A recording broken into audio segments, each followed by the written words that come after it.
The police are an outside institution that don't exist if you're on this university, right? The NYPD specifically. So New York government, the federal government, war, military is an out group and the pro-Gaza in group.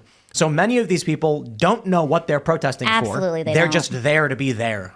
Yeah. Have you seen when you'll have like, you know, other students come out and be like, you're saying Intifada, do you know what that means? And they don't. Of course they don't. They don't know what it means. They don't know that it means like violent uprising against Israel. Like They that just is want what to it be able means. to take like an Instagram photo or tweet it out and like, look, here I am at this protest. I'm doing the cool I thing. look really cute.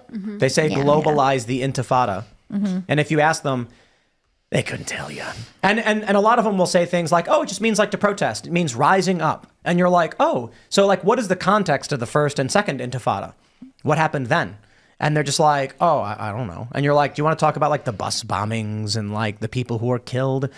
Yeah, I didn't think you cared about any of that. And that was a lot of that was even just recent. Like, wasn't it like A in lot the of early it. 2000s? Yep, that's crazy. Yeah. If you look at the list of terror attacks in Israel, a lot of them kicked off in the 2000s. Yeah, because you had Hamas went to war with Fatah in like a civil war in Gaza, and then Hamas won, and then they were elected to government, but it was after this like really brutal civil war.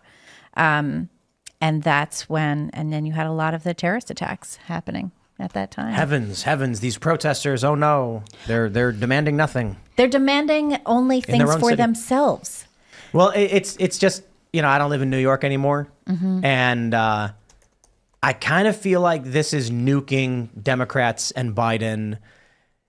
There's a lot of people who, you know, I've talked to recently, and everyone, you know, we can point to one of the most vocal figures in this, Michael Rappaport, who have just outright abandoned the Democrats over this.